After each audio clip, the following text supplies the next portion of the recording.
Hey there, it's Black Witches, Sen Elias from CrescentCityConjure.us, and today we have been working the money magic or the money conjure, and I am very blessed and very grateful to have you in my home right now. Thank you for having me. And I've conned him into sharing with us a money spell, a conjure or a hoodoo money spell. And I know he's not going to give me this spell. I did try from his website because he does money spells for clients now. He's finally out of his box. He does those. I know he's not going to give us his secret recipe, but you're going to share with us today one of your own. Yes. Tell us about this spell. This is a pretty simple spell. It's one that I think people can do at home. It uses things that you're familiar with, like your wallet and cool. dollar bills. So it's really accessible. It's something that a lot of people are going to be able to do, right. Which is important because this work is accessible to everyone. People just don't know how to go about it. And so, don't let the word simple fool you. Simple is not, depending on your abilities, your ability to contact spirit, your ability to channel that power into your work. Even the simplest thing can be powerful. So there's no such thing as a simple spell with little results or a big spell with, something, it's all about the worker and what they bring into their work. So especially with Conjure, when they had very simple, ingredients, dollar bills, olive oil, stuff like that, they made it work and they changed the situation around with very simple things. So even though this is going to be simple, you can make it very powerful. Right. I think you hit the nail on the head there. It was like your connection to spirit, which is key, because it's not just the worker doing the work, it's your spiritual connection, your ability to connect with those spiritual forces that really make this stuff happen. Yes, indeed. So we left off at the candle work, and if you've been following, you can start off where we left off. Do we happen to have a lighter for our candles? Yes, sir. Thank you. This work, like I said in one of the previous videos that we did, I like to work in candlelight. It just takes me out of the current time and pulls me back a little bit to a time when it was a little simpler. It wasn't about our phones or our televisions or our laptops. It was just about the work. And so I usually like to, never mind the light in the back. That's for the video. Oh. Well, no. Is that good? Yeah. That's fine. It's for the video. So understand, our purpose here is to pass on a little bit of information. This is totally different than, some of this stuff is a little different than how we would work personally. Right. But, in order to pass this forward, there's just some things that we have to have, and if it's a video, it's going to be lighting. It also provides light, and it acts as a beacon for spirit to find you. So when you light your candle, the beacon, the spirits that would assist you in your money drawing work can come to your altar and converge in one space. So have your candle lit. We're going to start off with a dollar bill. Any denomination, it doesn't have to be a dollar. I always tell people that the higher denomination, the more commitment to your work you're showing. So if you have a dollar bill, if you have a $20 bill, if you have a $100 bill, those are all good. And it also depends on how much money you're actually that you're hoping to draw. If you have a $100 bill, that's more for if you're trying to open a business, working income, if you're working capital. A dollar bill, maybe you're trying to pay bills. But if all you have is a dollar, use that. Like we said, you can start off with olive oil, if that's all you have. If you have prosperity drawn oil, you can use that. If you have high john oil, you can use that. High john opens doors. It's almost an all-purpose oil for prosperity drawing, for love drawing. It opens doors. And I said almost because it's more about physical, attaining physical things, not necessarily spiritual or emotional things. So we're going to start off with our prosperity oil, or our olive oil, or our high john oil. We're going to get our hands dirty again. Like I said, you want to get your hands dirty. This prosperity oil smells great. Take your dollar bill and rub that sucker down. Give it a nice little back rub. You want to treat your money right, baby. Make sure that it's nice and oily.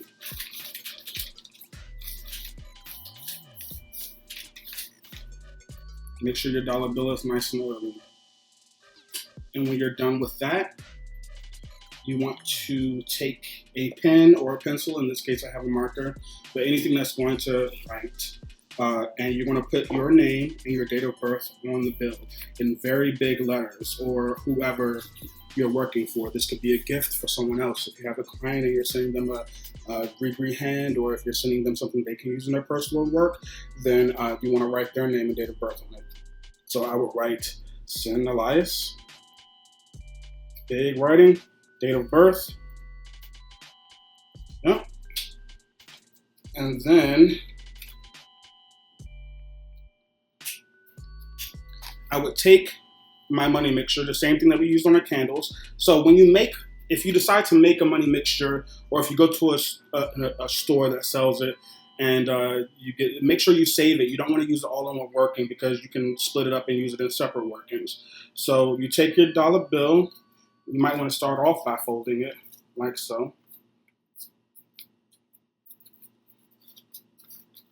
And then fold it again. You're making a cross in the middle of it. So you got your dollar bill. It's a nice little pocket happening here in the middle, as you can see. You take your roots, just a little bit in the middle, not a whole lot. You don't want to fill it completely, just a little bit, as so. You should have your name and your date of birth written on here. If you want to put a picture of yourself, that's fine. If I work for other people, I put a picture of them. They sometimes send me their personal concerns, so that's hair, nails, blood, stuff like that, so that I can use it in their work, so it's more specific to them. But it's for me, and it's in my wallet, and I'm carrying it around. I don't see the need to put a picture and my personal concerns on it. My name and my date of birth are good enough, but if I'm working for someone else, I want as much as I possibly can to connect this work to them. So you have your name, your date of birth, and a little bit of the roots inside. Where would you put the picture? The picture goes right in there too. Okay. So you fold the picture up and you put it all in this little pocket that you just made. Right in the center. Lodestones. Lodestones are nature's magnets. So they are magnetic stones that you can find in nature. They look like this. Just so you know, there are male and female lodestones. Usually, sometimes they break it up into these slabs, so it's not necessarily male and female, but some of the stones are male and female. So the female ones are better, right? Yes, the female, they are. For money drawing, the females are better. Men are men are projective. And so what you're trying to receive money, and women are receptive. And so the lodestone is receptive as well. The magnetic power of a lodestone would be preferable if it was female, but it doesn't matter if you can't find male or female lodestones. If your local botanica does not know if the lodestones are male or female, any lodestone will work. The magnetic power of the lodestone overrides, the sex of the lodestone. That's so interesting. You want to put that in the middle of the bill as well. It may not fit depending on the size of your lodestone. You just put that there, and you just fold that bill right over that stone, like so. And so your bill and your stone is in the bill. There you go. Red twine is a part of traditional hoodoo. Depending on what family or house you're talking to, red twine is mirrored in many different houses and styles of hoodoo and conjure. Sometimes you can talk about why, and there are many reasons why you can guess about why it is, but some things, especially in an oral tradition like conjure, aren't going to be explained to you. They're just how your family has done it for ages, and you continue to do it that way. One of those things is when you want to get things away from you, you tie the string away from you. When you want to draw things to you, you tie it towards you. And that's what we're going to do right now. So you need 2 red strings. This is only one. You take one, you wrap it around like this towards you. You can say psalms or prayers. I usually say invocations or prayers while I'm doing this as well. So I'm saying, money come to me, money draw to me, things like that. Once you're done wrapping it around, it could be as long as or as short as you want it to be. Once it's wrapped around that way, you want to go ahead and tie it. I tie everything 3 times or 9 times, depending on what I'm trying to do. With this work, I would say 3. Love work, I would say 9, 5. What are you thinking on each tie, on each knot? You're thinking, stay the fuck in there. Fair enough. Right? For real though, but it's the intention behind it. The 3 knots opposed to 1 or a bow tie, things that are common. You don't want to do things that are common. You want to do things that are uncommon. So you're doing 3 knots, you're doing 5 knots, you're doing 9 knots, you're doing up to 12 knots. It's a part of knot magic as well. So no more than 13, right? No more than 13. So you have your first ribbon that way, and then we're going to take another ribbon, and we're going to, once again, it should be wrapped towards you. And you're thinking about money, you're thinking about prosperity, you're thinking none of these roots or this lodestone will ever get out of this. And after you do that, you go ahead and tie that 3 times or 9 times, depending on what your spirit talks to you about. And that's what we talk. We have to be in contact with your ancestors. They'll tell you stop, do this 3 times, do this 5 times, do this 9 times. And so we're going to do this 3 times. Now, in Hoodoo Conjure, there are some places that you're going to have to become very comfortable with. One of those are the crossroads. As you can see, this is a cross. In the middle, all things are possible. So the crossroad is a sign of possibility. It's a sign of having things go in all directions. So north, east, south, west, down each and every road. You want this work to manifest in any way possible, and so you make the sign of the crossroad on it. And like I said, you may do this work at crossroads. You may do this work in cemeteries. You may do this work at a church or at a bank or at a court. It depends. But this work in particular, you want to make the sign of the crossroad because you want this money to be going out in all directions. Now, I don't expect you to do this. You can probably just spill a little alcohol on it, but you do want to feed this work. You do want it to eat before you actually start using it, meaning that you have to impart a portion of spirit to it. Yes, the oil and the roots have spirit, but because you did the work, a portion of your spirit is in it. But you want it to have something that's an active spirit, something that's hot. And oftentimes you use whiskey or rum. This is wine, but it's what I got, and I'm gonna use it. So I'm gonna just show you how I would do this. I don't expect you to do this. It's a little much for the average person, but this is how I do it. You can just spill it on it, but it's gotta eat before you use it.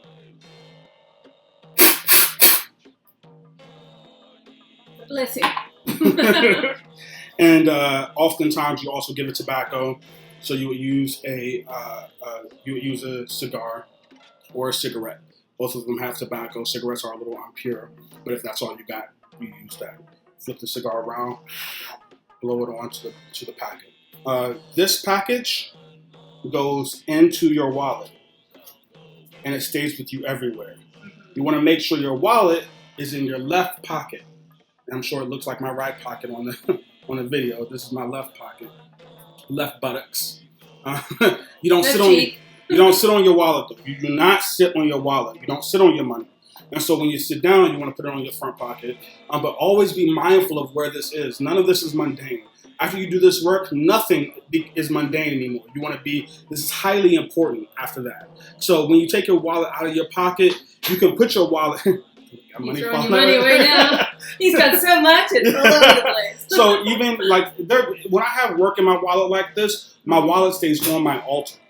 My wallet stays on my altar at home. It's going to be on your nightstand or your front door. So you might as well just have it on your altar. You're not going to forget it. Just keep it on your altar so the spirits can always bless it, and so that you have that mental connection. Something special is happening here. And every time I leave the house, I know that I'm taking spirit with me in my wallet. And so, your wallet itself becomes a spiritual tool. And a little more than that, especially if it's leather. Leather absorbs oil. And so you can take your prosperity oil. I do this often. I don't tell nobody about this because it's really simple and really effective. So leather wallets. Black Witch Coven exclusive. Leather wallets get ashy. Anyone who has a leather wallet might know that. Take your prosperity oil and actually rub it into the wallet. Leather absorbs oil. It's not going to stay oily. The leather will actually absorb that oil.